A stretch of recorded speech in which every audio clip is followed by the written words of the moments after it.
Hello दोस्तों, कैसे आप सभी लोग। आशा करता हूँ बढ़िया ही होंगे। मेरा नाम है जतिन डागर और आज मैं आप सभी के लिए झारखंड वाली स्टोरी का सेकंड पार्ट लेके आ चुका हूँ, जिसका आप सभी को बहुत बेसब्री से इंतजार था। आपके मन में जितने भी सवाल थे, आज उन सब का जवाब मिल जाएगा। अगर आपने इस स्टोरी का फर्स्ट पार्ट नहीं देखा है तो आप ऊपर आई बटन पे जाके पहले वो देखिए, अदरवाइज आपको स्टोरी समझ नहीं आएगी। तो आइए जानते हैं कि कोमल की सुसाइड के पीछे ऐसा क्या राज है जिसका अब तक किसी को पता नहीं चल पाया।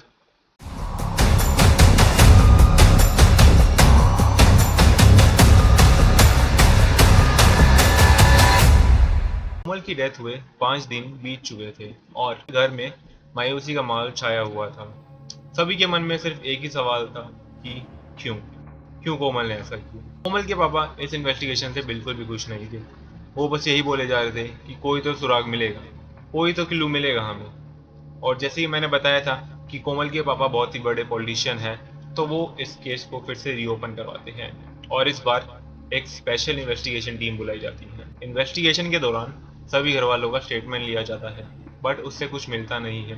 जब इन्वेस्टिगेशन हो रही थी तो महिमा भी वहीं थी और महिमा का स्टेटमेंट पुलिस को बहुत ही बड़ा क्लू देता है। वो बताती है कि राहुल नाम का एक लड़का कोमल को पसंद करता था और उसके पीछे पड़ा हुआ था, और इन एग्जाम से कुछ दिन पहले कोमल ने उसे चाटा भी मारा था। उस दिन के बाद से वो दिखा नहीं। अब पुलिस के पास एक नाम था, राहुल। महिमा के स्टेटमेंट के बाद पुलिस तुरंत राहुल के घर के लिए निकलती है, जहां राहुल और उसके पापा मौजूद होते हैं। राहुल पुलिस को देख के थोड़ा घबरा जाता है। जब पुलिस पूछताछ शुरू करती है तो राहुल बताता है कि हाँ, वो कोमल को पसंद करता था, बट जब से कोमल ने उसे थप्पड़ मारा था तब से उसने कोमल को नहीं देखा था।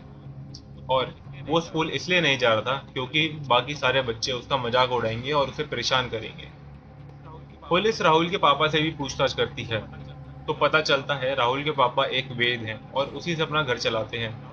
राहुल के पापा बताते हैं कि जब से राहुल के साथ ये हुआ है तब से वो घर में एकदम चुपचाप रहता है और एकदम डिप्रेस रहता है। किसी से बोलता चालता नहीं है, जिस वजह से वो भी बहुत परेशान थे। अब पुलिस राहुल के स्टेटमेंट से थोड़ा और कंफ्यूज हो जाती है।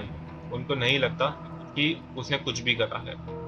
मैं यहाँ एक चीज मिस कर गया था कि जब कोमल का पोस्टमार्टम हुआ तो डॉक्टर ने बताया कि उसके बॉडी में से एक ऐसा जड़ी बूटी पाई गई है जिसकी वजह से इंसान का दिमाग एकदम हिप्नोटाइज हो जाता है और काम करना बंद कर देता है। जो उसे कोई कहेगा वही करता है।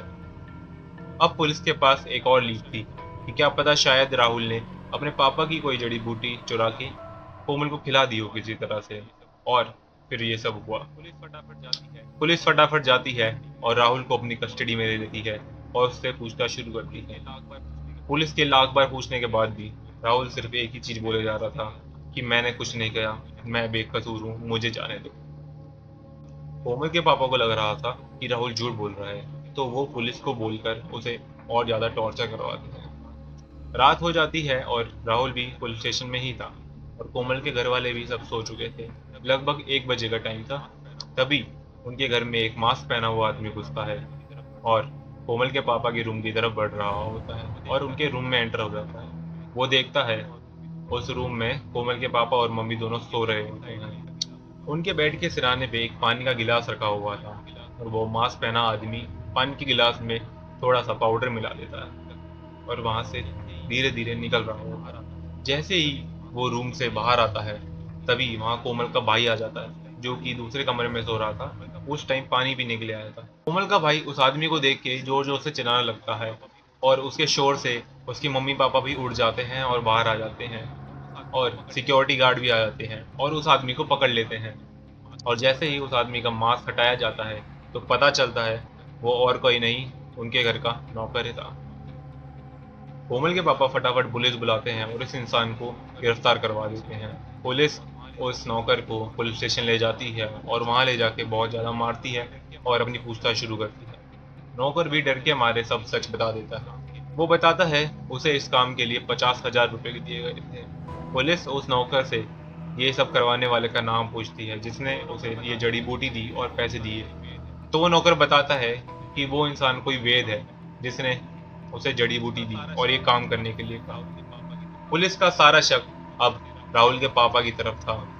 वो जल्दी से राहुल के घर पहुंचते हैं और उसके पापा को कस्टडी में ले लेते हैं। जैसे ही पुलिस राहुल के पापा को पुलिस स्टेशन लेके आती है, वो देखता है कि नौकर भी वहीं खड़ा है। तो राहुल के पापा समझ जाते हैं कि सारा सच बाहर आ चुका है और झूठ बोलने का कोई फायदा नहीं। तो वो भी सच बता देते हैं। वो बताते हैं जब से राहुल को कोमल ने चाटा मारा है, वो एकदम अकेला रहने लगा था और एकदम डिप्रेशन में रहने लगा था, जो कि उन्हें बिल्कुल भी अच्छा नहीं लग रहा था। इसीलिए उन्होंने कोमल के नौकर को ये जड़ी बूटी दी और उस नौकर ने कोमल के पानी में मिला दिया। और जैसे ही इस जड़ी बूटी का असर शुरू होता है, तो इंसान का दिमाग बिल्कुल भी काम नहीं करता है। जैसे ही कोमल को इसका असर शुरू हुआ, तो उस नौकर ने कोमल को एक चीज़ बोली कि पंखे से लटक के सुसाइड कर लो, और कोमल ने वैसा ही करा।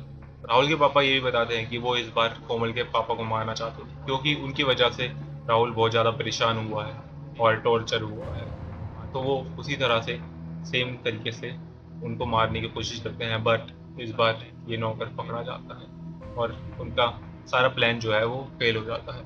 राहुल के पापा आखिरी में एक बात और बोलते हैं कि मैं राहुल की खुशी के लिए कुछ भी कर सकता हूँ, चाहे मुझे किसी की जान ही क्यों ना लेनी पड़े।